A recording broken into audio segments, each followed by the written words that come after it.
प्रभु तेरी वाणी जीवन की रोटी, नैनों की ज्योति अंधेरा मिटाती।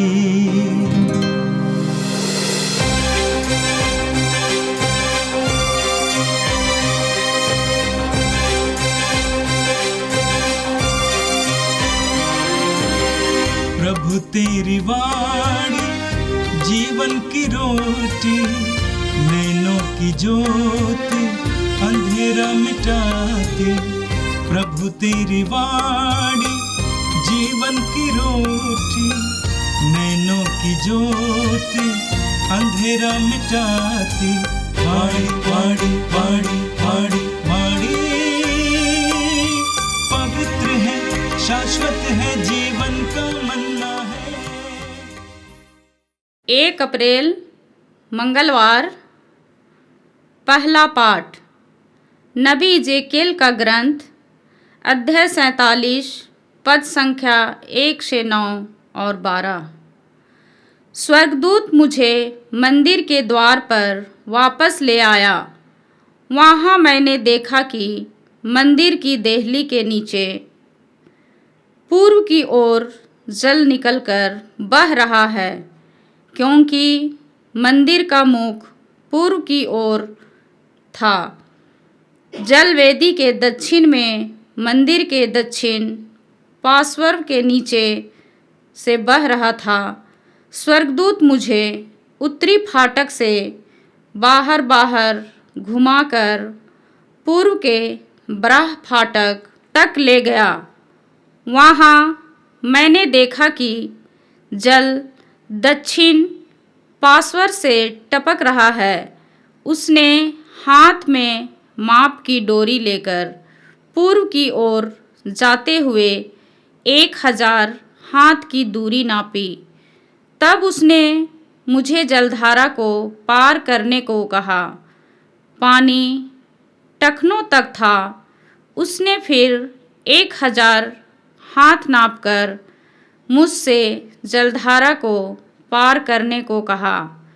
पानी घुटनों तक था।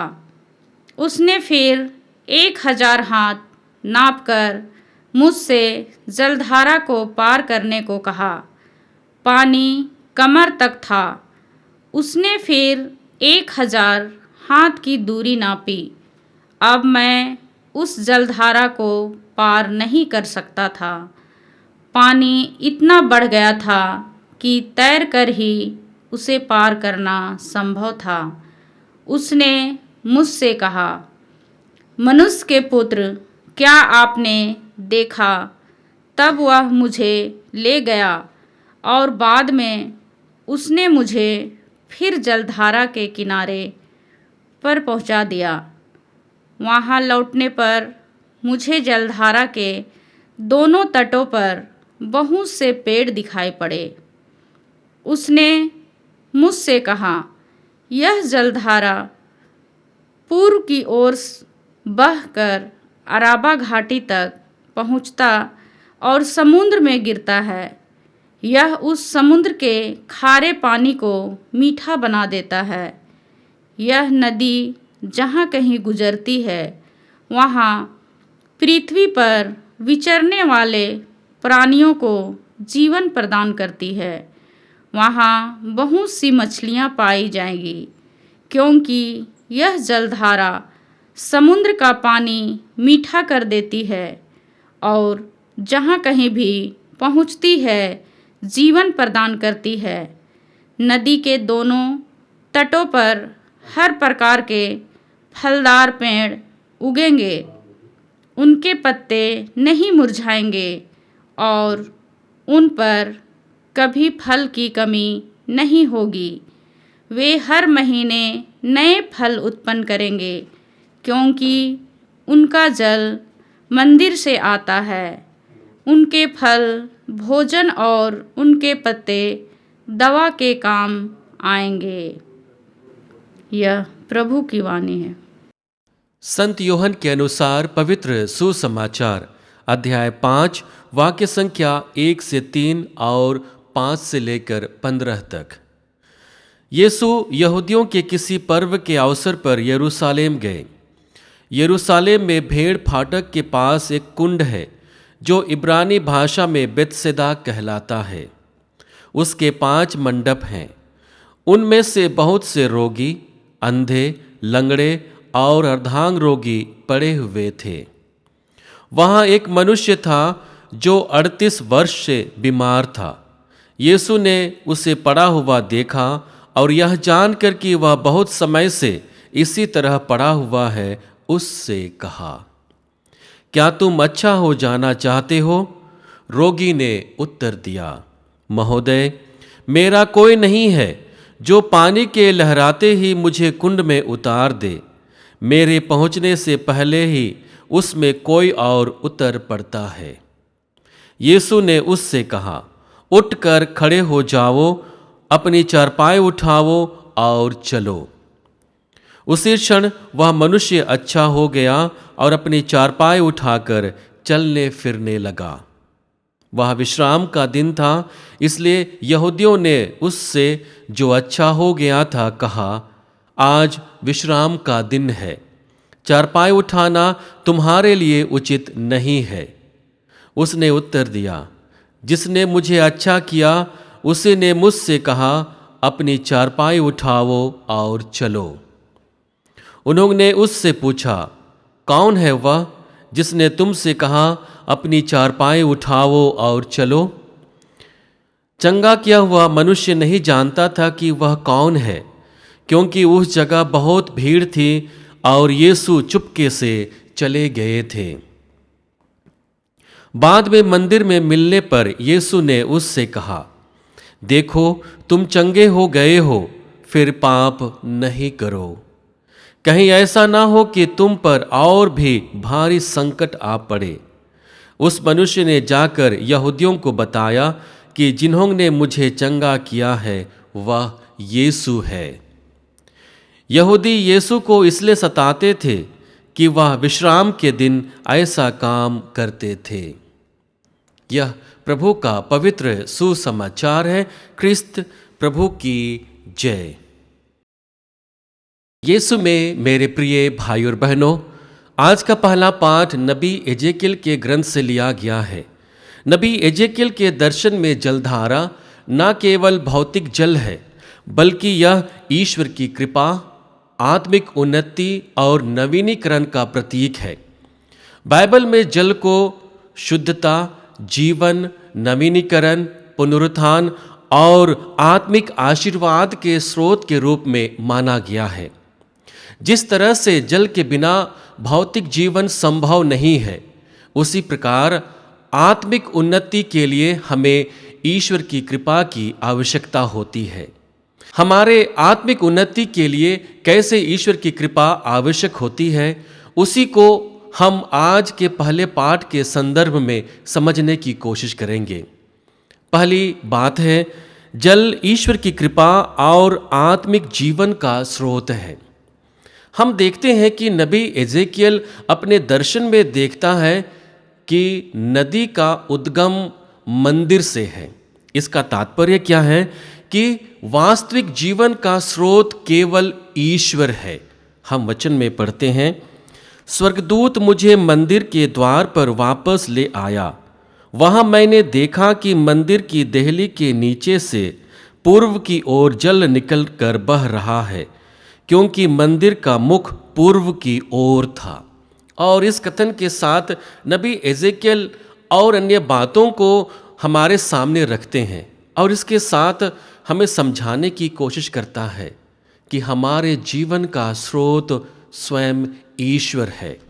ईश्वर ही सारे विश्व के जीवन का स्रोत है। हम नबी ईसायास के ग्रंथ अध्याय 44 वाक्य संख्या 3 में पढ़ते हैं, जहाँ पर वचन कहता है, मैं प्यासी भूमि पर पानी बरसाऊंगा, सूखी धरती पर नदियां बहाऊंगा। मैं तुम्हारे वंशजों को अपना आत्मा और तुम्हारी संतति को अपना आशीर्वाद प्रदान करूंगा। यहाँ पर नबी ईसायास अपने कथन के साथ यह बताने की कोशिश करता है कि ईश्वर का आशीर्वाद जल की तरह लोगों के बीच में आएगा। जिस तरह से सूखी भूमि के लिए जल महत्वपूर्ण होता है, सूखी नदी के लिए पानी का होना आवश्यक है, वैसे ही लोगों के आत्मिक उन्नति के लिए ईश्वर की कृपा का होना, ईश्वर का प्रत्यक्ष रूप में उसके सामने होना आवश्यक है। हम संत यूहन्ना रचित सुसमाचार अध्याय 4 वाक्य संख्या 14 और उसके आगे में पढ़ते हैं, जहाँ पर यीशु समारी स्त्री से बातचीत करते हैं और बातचीत के दौरान उसे संजीवन जल के विषय में बताने की कोशिश करता है कि जिस तरह से तुम्हारे लिए भौतिक जल आवश्यक है अपने जीवन को जीने के लिए, वैसे ही आध्यात्मिक जीवन में उन्नति के लिए संजीवन जल का होना अति आवश्यक है। और वह संजीवन जल स्वयं यीशु मसीह है। और वही बात को यहाँ पर यीशु समारी स्त्री को समझाने की कोशिश करते हैं और कहते हैं, जो मेरा दिया हुआ जल पीता है उसे फिर कभी प्यास नहीं लगेगी। जो जल मैं उसे प्रदान करूँगा वह स्रोत बन जाएगा जो अनंत जीवन के लिए उमड़ता रहता है। यीशु अनंत जीवन का स्रोत है और इसी बात को वह समझाने की कोशिश करता है कि जिस किसी व्यक्ति के जीवन में यह जल स्रोत या जल प्रकट हो जाता है, वह ऐसा कुंड या ऐसा जल स्रोत की संरचना करता है जो संजीवन जीवन के लिए उमड़ता रहता है। दूसरा महत्वपूर्ण बात है, आत्मिक विकास की यात्रा धीरे धीरे करके गहराई में प्रवेश करती है। हम देखते हैं कि नबी एजेकियल जैसे जैसे नदी की गहराई की ओर आगे बढ़ता है, वैसे वैसे पानी का स्तर ऊंचा उठते जाता है। सबसे पहले हम लोग देखते हैं कि पानी का स्तर केवल टखनों तक होता है। उसके बाद नबी एजेकियल जैसे आगे बढ़ते हैं, पानी का स्तर घुटनों तक आ जाता है और जैसे और आगे बढ़ते हैं पानी का स्तर कमर तक हो जाता है और उसके बाद वह नदी पार करने में असमर्थ हो जाता है। नबी एजेकियल की यह यात्रा हमारी आध्यात्मिक यात्रा को प्रदर्शित करती है। हमारे जीवन में आत्मिक उन्नति अति आवश्यक है। यह तभी आवश्यक है जब हम ईश्वर के प्रेम को, ईश्वर की कृपा को गहन रूप से महसूस करने लगते हैं। और यही वह प्रक्रिया है जहाँ पर जल के द्वारा नबी एजेकियल ईश्वर की कृपा को और अपने अनुभव को हमारे साथ साझा करता है कि जो भी व्यक्ति ईश्वर में लीन हो जाता है, ईश्वर की कृपा से परिपूर्ण हो जाता है, उसके जीवन में ईश्वर की महिमा प्रकट होती है। हम एफेसियों के नाम संत पौलुस के पत्र अध्याय 3 वाक्य संख्या 17 और 18 में पढ़ते हैं, जहाँ पर वचन कहता है, विश्वास द्वारा मसीह आपके हृदय में निवास करे, प्रेम में आपकी जड़ें गहरी हो और नींव सुदृढ़ रहे। इस तरह आप लोग अन्य सभी संतों के साथ मसीह के प्रेम की लंबाई, चौड़ाई, ऊंचाई और गहराई समझ सके।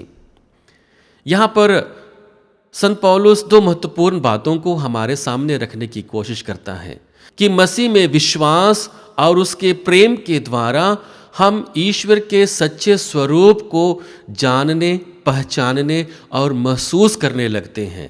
और यही वह प्रक्रिया होती है जब धीरे धीरे मनुष्य ईश्वर को गहराई से समझने लगता है। वचन कहता है कि तुम उसके लंबाई, चौड़ाई, गहराई और ऊंचाई को जान सकते हो। ईश्वर की कृपा के द्वारा हमें यह अनुभव मिलता है और इस अनुभव के द्वारा हम ईश्वर के सच्चे स्वभाव को जानने लगते हैं, पहचानने लगते हैं और अनुभव करने लगते हैं। तीसरी महत्वपूर्ण बात है शुद्धिकरण और परिवर्तन का जल। हम देखते हैं कि पानी, जल धीरे धीरे बहते बहते वह समुद्र तक पहुंच जाता है और वहां पहुंचने के बाद समुद्र के पानी से मिल जाता है। समुद्र का पानी खारा होता है, लेकिन नदी के जलधारा के मिलने के बाद उस जल में परिवर्तन हो जाता है।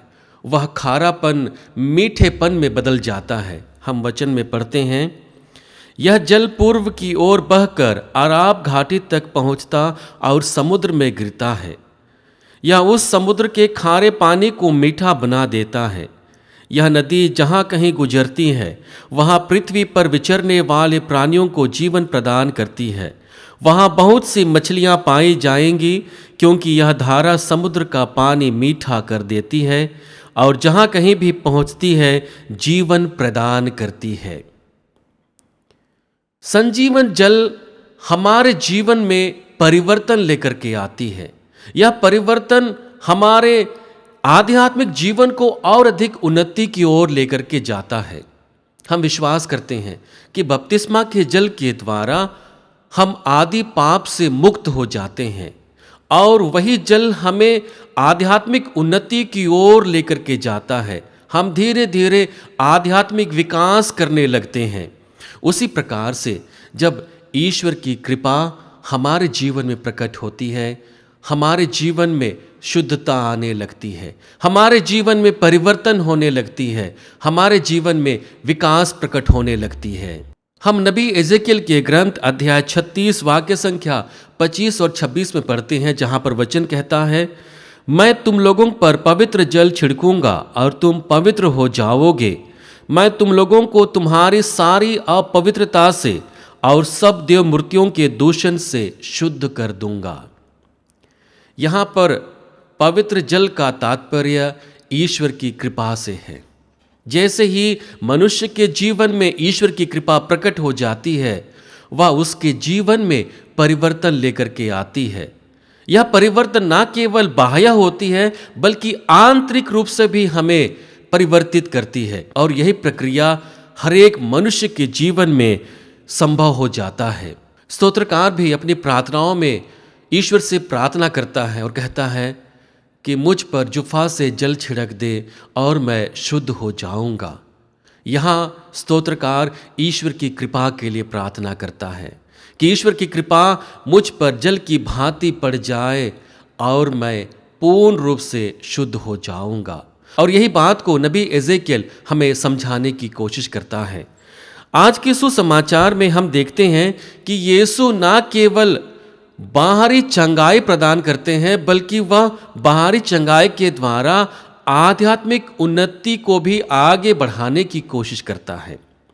हम देखते हैं कि एक व्यक्ति जो 38 वर्ष से बीमार था, यीशु उसे चंगाई प्रदान करता है। वह व्यक्ति पूर्ण रूप से अपनी बीमारी से छुटकारा प्राप्त कर लेता है। वह छुटकारा ना केवल उसे बाह्य रूप से शुद्ध करता है बल्कि प्रभु यीशु यहाँ उसे न्योता देते हैं आत्मिक रूप से उस शुद्धता को प्राप्त करने के लिए जिसकी कामना यीशु करता है, पाप का परित्याग और यीशु के वचनों के आधार पर अपने जीवन को जीने के लिए। यदि हम आज के सुसमाचार को गौर से देखेंगे तो हमें 3 महत्वपूर्ण बिंदु मिलती है मनन चिंतन करने के लिए। सबसे पहली बात है कि यीशु हमारे परेशानियों को जानते हैं और हमें बुलाते हैं। यीशु उस बीमार व्यक्ति को देखते हैं और कहते हैं कि क्या तुम अच्छा हो जाना चाहते हो। इस कथन के साथ यीशु उसे चंगाई के लिए अपने हाथ को आगे बढ़ाते हैं और वह हाँ कहता है और यीशु के चंगाई को अपने जीवन में प्राप्त करता है। हम नबी ईसायास के ग्रंथ अध्याय 41 वाक्य संख्या 10 में पढ़ते हैं, जहाँ पर वचन कहता है, डरो मत, मैं तुम्हारे साथ हूँ, चिंता मत करो, मैं तुम्हारा ईश्वर हूँ। चूंकि ईश्वर हमारे बाह्य और आंतरिक चीज़ों से परिचित हैं, हमारे विचारों से परिचित हैं, हमारे जीवन शैली से परिचित हैं, इसलिए हमें डरने की कोई आवश्यकता नहीं है। चाहे हम कितना भी पाप क्यों ना किए हों, हमें ईश्वर के दया पर, ईश्वर की कृपा पर विश्वास करते हुए उसके पास वापस आने की ज़रूरत है। हम संत मत्ती रचित सुसमाचार अध्याय 9 वाक्य संख्या 27 में पढ़ते हैं, जहाँ पर प्रभु कहते हैं, जैसे तुमने विश्वास किया वैसे ही हो जाए। यहाँ पर दो अंधे व्यक्ति यीशु के पास आते हैं, अनुनय विनय करते हुए, प्रार्थना करते हुए, अपने दुखों को वे प्रकट करते हैं और यीशु कहते हैं, क्या तुम विश्वास करते हो कि मैं तुम्हें ठीक कर सकता हूँ? और वे कहते हैं, हाँ गुरुवर, और उनके विश्वास के द्वारा उन्हें स्वास्थ्य लाभ प्राप्त होता है। इस कथन का तात्पर्य यह है कि यीशु हमारी वास्तविक स्थिति को जानते हैं और उसे न केवल जानते हैं बल्कि उसमें परिवर्तन लाने के लिए सदैव हमारे पास आते हैं। हमें ज़रूरत है कि हम उसे जाने, पहचानने और उसके निमंत्रण को स्वीकार करें। दूसरी महत्वपूर्ण बात है कि यीशु हमें संपूर्ण चंगाई और नया जीवन देते हैं। यहाँ पर उस रोगी व्यक्ति को यीशु न केवल शारीरिक रूप से चंगाई प्रदान करता है बल्कि एक आध्यात्मिक उन्नति की ओर आगे ले आने के लिए उसे न्योता देता है। जैसे ही यीशु उसे मंदिर में मिलता है, यीशु कहते हैं, देखो तुम चंगे हो गए हो, फिर पाप नहीं करो, कहीं ऐसा ना हो कि तुम पर और भी भारी संकट आ पड़े। इस कथन के साथ प्रभु यीशु उस व्यक्ति को एक बार पुनः अपनी आध्यात्मिक चंगाई को जीवित रखने के लिए न्योता देते हैं। हम कुरिन्थियों के नाम संत पौलुस के दूसरे पत्र अध्याय 5 वाक्य संख्या 17 में पढ़ते हैं, जहाँ पर वचन कहता है, यदि कोई मसीह के साथ एक हो गया है तो वह नई सृष्टि बन गया है, पुरानी बातें समाप्त हो गई है और सब कुछ नया हो गया है। यहाँ पर संत पौलुस यह बताने की कोशिश करता है कि जो भी लोग यीशु को अपनाते हैं, स्वीकार करते हैं, मसीह के साथ एक हो जाते हैं, सारी पुरानी बातें भुला दी जाती है, उसमें एक नयापन आ जाता है, एक शुद्धतापूर्ण जीवन पनपने लगता है। तीसरा महत्वपूर्ण बात है कि हमें यीशु जीवन में साक्ष्य देने के लिए बताते हैं कि जैसे ही ईश्वर का प्रभाव हमारे जीवन में होता है और जब हम उस प्रभाव को अपने जीवन में महसूस करते हैं तो उसके प्रभाव को हमें दूसरे लोगों को भी बताने और महसूस कराने की आवश्यकता है। यहाँ पर प्रभु यीशु उस रोगी से कहते हैं, उठो, अपनी चारपाई उठाओ और यहाँ से चलो। यह एक ऐसा न्योता था जहाँ पर वह न केवल शारीरिक रूप से चंगाई को प्राप्त कर रहा था बल्कि यह एक ऐसा न्योता था कि वह यीशु के कथनों का अनुसरण करते हुए दूसरे लोगों को भी ईश्वर के महान कार्यों के विषय में साक्ष्य दें। हम संत मत्ती रचित सुसमाचार अध्याय 5 वाक्य संख्या 16 में पढ़ते हैं, जहाँ पर वचन कहता है, तुम्हारी ज्योति मनुष्यों के सामने चमकती रहे, जिससे वे तुम्हारे भले कर्मों को देखकर तुम्हारे स्वर्गीय पिता की महिमा करें। हमारे जीवन में ईश्वर की महिमा हमारे अच्छे कर्मों के द्वारा प्रकट होती है और वही बात आज के सुसमाचार में यीशु उस रोगी को समझाने की कोशिश करता है कि तुम फिर से पाप नहीं करना। तुम्हारे पाप के परित्याग के द्वारा ईश्वर तुम्हारे जीवन में और अधिक महिमा में पूर्ण कार्य करेगा। हम रोमियों के नाम संत पौलुस के पत्र अध्याय 6 वाक्य संख्या 12 में पढ़ते हैं, जहाँ पर वचन कहता है, अपने मरणशील शरीर में पाप का राज्य स्वीकार ना करें। यहाँ पर साक्षी ना केवल अपने अच्छे आचरण को लेकर के देना होता है बल्कि ऐसे स्वभाव को परित्याग करना भी है जो हमें पाप करने के लिए मजबूर करता है। यीशु में मेरे प्रिय भाई और बहनों, आज के दोनों पाठ को यदि हम गौर से देखेंगे तो यह हमें एक यात्रा की ओर लेकर के आगे बढ़ती है, जिस यात्रा को हमने राकबूत के द्वारा शुरू किया था और आने वाले दिनों में उसी यात्रा को आगे बढ़ाने वाले हैं। यह यात्रा हमें याद दिलाता है कि यह पवित्र काल तुम्हारे जीवन में आत्मिक उन्नति के लिए दिया गया है और यह उन्नति तभी संभव है जब हम प्रभु की कृपा को, प्रभु के प्रेम को अपने जीवन में गहन रूप से महसूस करते हैं। आइए हम प्रभु से प्रार्थना करें कि इस यात्रा के दौरान हम लगातार वचनों पर मनन चिंतन करते हुए प्रार्थना, त्याग और तपस्या के द्वारा, परहेज और उपवास के द्वारा हम प्रभु की कृपा को गहन रूप से अपने जीवन में प्राप्त करें और उसका साक्ष्य दूसरे लोगों को भी दे सकें। हे सर्वशक्तिमान पिता परमेश्वर, धन्यवाद पिता तेरे अकथनीय प्रेम के लिए जिसे तू हर एक दिन हमारे जीवन में देता है। यह तेरी कृपा है प्रभु कि हम लगातार वचनों पर मनन चिंतन के द्वारा अपनी आध्यात्मिक उन्नति करते हैं। आज जैसे इन दोनों वचनों पर हम मनन चिंतन कर रहे हैं, प्रभु तू हमें आशीष दे, कृपा दे, अपनी कृपा से भर दे, ताकि हम लगातार तेरे वचनों के प्रति ईमानदार बने रहें।